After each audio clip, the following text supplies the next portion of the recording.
my name is Rina Chukisuta Saavedra. My oral exam is about the MLA format, which is a format that we have. It's a type of essay that you're supposed to put as a Times Roman font with a letter 12 number, basically. They should be all in the same size of a 12 and they should all be double spaced. This whole page and essay format should be all double space. No double enter, none of those, just a double space to give it a little bit of room. And obviously on top of each paper should have your name and the page.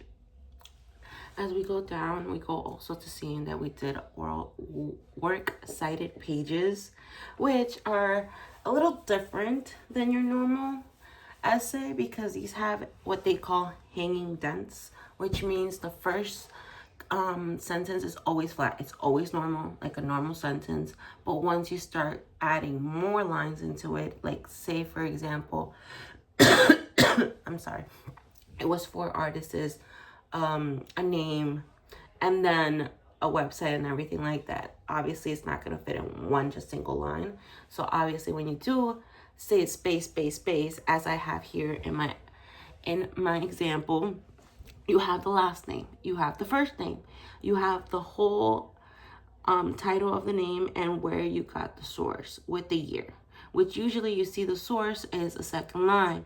So as you see, it's a 0.5 indent, which is a space, just to give it more of a popping view and it stands out. Obviously, it always should be ABC ordered. If you do more than 5 resources, more than 2 resources actually, should be double spaced and should have it's always gonna be the author's last name, then first name. I had to learn that the hard way. Then from there, we do and also learned in-text syntax. Sorry, I can't pronounce that correctly. But obviously, these are other ones that you can put directly into paragraphs. You don't have to put in the last page like the work site pages. Basically, this is only in parentheses. You basically have to just always put it inside a sentence when you're using something directly from a source. It usually doesn't ask for all the definitions, all the details, like the works cited page. This basically just wants the last name and wherever you found it. And then obviously we have versus, which in text obviously gives a credit, but it's mostly just a brief. Like I said, it's just the last name and just a couple of, and just the page number. And then work site is much different. That when you go into detail, you put in the last name, the full name of the title, the source, the year. If you have the link to it, it goes with it also. So it's a little bit more in depth. And basically, obviously, the world cited page is always found in the last part of the essay, which is mainly just giving credit to everything. So you're not plagiarizing and it doesn't seem like you're just taking out word by word. Also, and then in text, obviously, it's inside the text. It usually does have it in there, in text. So that one, you usually can put it anywhere.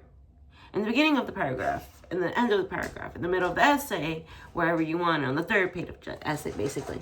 And then, obviously, the work sites have hanging dents, which, like I showed earlier, is just basically going down after each line. And then in tech, as you see here, James, and then obviously AL is for more than 2 more than 2 authors. So basically, instead of writing all of them down, what you would do is give it a little format, since you're not using that much space there to give a lot of credit and you just need something quick. Always be able to put an ETA or an AEL. And then obviously, as you see here, we have 2 different types of formats that will go inside the same essay.